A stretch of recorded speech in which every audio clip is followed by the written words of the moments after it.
दोस्तों, पूजा करने के बाद हमें जो कथा रहती है वो अवश्य ही सुननी चाहिए। कोई भी व्रत हो, कोई भी त्योहार हो, तो गणेश चतुर्थी की कथा हम शुरू करते हैं। गणेश उत्सव पर गणेश व्रत कथा का पाठ करना अत्यंत शुभ और फलदायी माना गया है। यह केवल पूजा का ही नहीं बल्कि व्रत की पूर्णता का आवश्यक अंग है। व्रत कथा सुनने या पढ़ने से गणेश व्रत पूर्ण माना जाता है। बिना कथा पाठ के व्रत अधूरा रहता है। गणेश जी को विघ्नहर्ता कहा गया है, इसलिए कथा पाठ से जीवन के सभी अवरोध, कष्ट और संकट दूर होते हैं। धार्मिक मान्यता है कि कथा सुनने से घर परिवार में लक्ष्मी का वास होता है और व्यापार व नौकरी में उन्नति तथा धन वृद्धि होती है। तो चलिए गणेश चतुर्थी व्रत की हम कथा पढ़ते हैं। तो दोस्तों, सबसे पहली कथा है। एक बार महादेव जी भोगावती नदी पर स्नान करने गए। उनके चले जाने के बाद पार्वती माता ने अपने तन के जो है शुद्ध और चैतन्य मल से छोटे से बालक का एक पुतला बनाया और उसमें प्राण डाल दिए। उसका नाम गणेश रखा। पार्वती माता ने उस बालक से कहा कि तुम द्वार पर बैठ जाओ और तब मैं नहा कर आती हूँ, किसी को अंदर मत जाने देना। नदी में स्नान करने के बाद जब भगवान शिव जी वहां पहुंचे तो गणेश जी ने उन्हें द्वार पर ही रोक लिया। शिव जी ने बहुत समझाया पर गणेश जी नहीं माने। भगवान शिव वास्तव में क्रोधित हो गए और त्रिशूल का उपयोग करके उनका सिर काटकर भीतर चले गए। बाद में जब माता पार्वती को पता चला कि क्या हुआ तो वह बहुत ही क्रोधित हुई। पार्वती माता बहुत क्रोधित हुई और उन्होंने ब्रह्मांड को नष्ट करने की धमकी ही दे दी।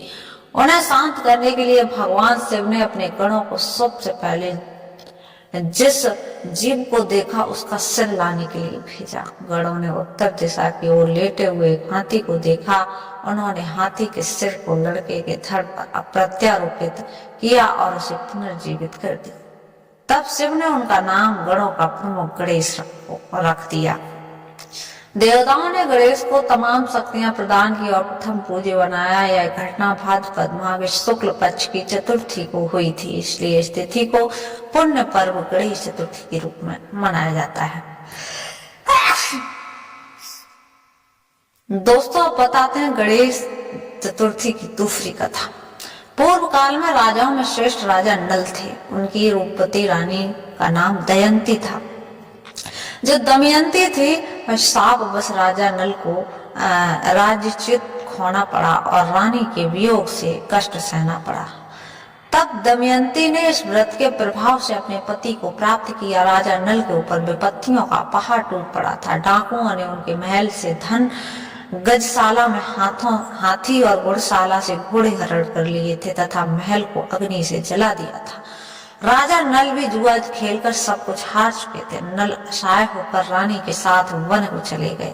शापवश स्त्री से भी वियोग हो गया। वहीं कहीं राजा और कहीं रानी दुखी होकर देशाटन करने लगे। एक समय वन में दमयंती को महर्षि सरभंग के दर्शन हुए।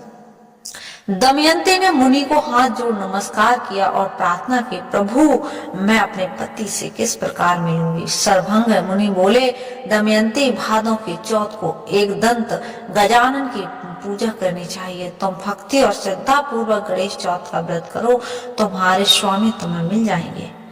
सरभंग मुनि के कहने पर दमयंती ने भादों की गणेश चौथ का व्रत आरंभ किया और 7 मास में अपने ही पुत्र और पति को प्राप्त किया। इस व्रत के प्रभाव से नल ने सभी सुख प्राप्त किए। विघ्न का नाश करने वाले तथा सुख देने वाले यह सर्वोत्तम व्रत है। दोस्तों, अब गणेश चतुर्थी की हम आपको एक और तीसरी कथा सुनाते हैं। एक बार की बात है, भगवान शंकर माता पार्वती के साथ नर्मदा नदी के तट पर गए। वहां पार्वती जी के साथ चौपड़ खेलने की इच्छा जताई। हार जीत का निर्णय कौन करे, इसके लिए पार्वती जी ने घास के तिनकों का एक पुतला बनाकर उसे कहा कि बेटा, हार जीत का निर्णय तुम्हें ही करना है। संयोग से 3 बार लगातार पार्वती जी जीती, लेकिन जब निर्णय सुनाने की बारी आई तो बालक ने भगवान शंकर को विजयी बता दिया। इससे क्रुद्ध होकर माता पार्वती ने उन्हें एक पैर से लंगड़ा होने और कीचड़ में रहने का शाप दे दिया।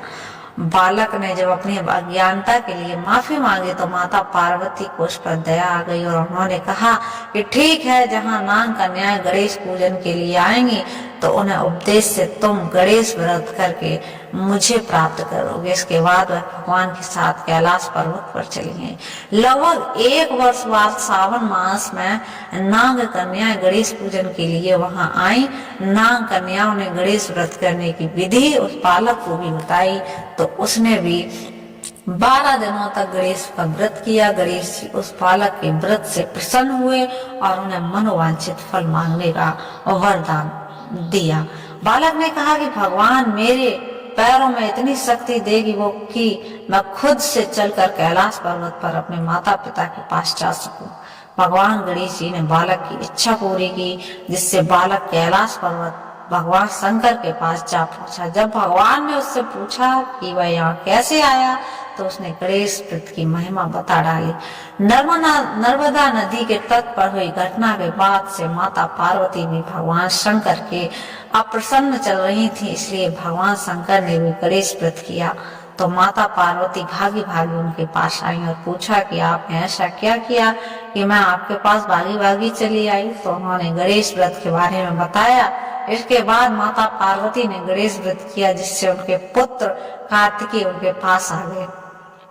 उन्होंने भी अपनी माँ के मुख से इस व्रत के महात्म के बारे में सुनकर यह व्रत किया और इस व्रत के बारे में विश्वामित्र जी को बताया। इस प्रकार इस व्रत के माध्यम से गणेश जी ने जैसे सभी मनोकामनाएं पूरी की, उसी प्रकार इस व्रत को करने वाले हर श्रद्धालु की मनोकामना भी वो पूरी अवश्य करते हैं। तो दोस्तों, आप भी गणेश चौथ का व्रत रखते हैं तो इन कथाओं को सुनिए और आपकी भी मनोकामना अवश्य पूरी होगी। कमेंट में दोस्तों एक प्यारा सा जय श्री गणेश चतुर्थी अवश्य लिखें।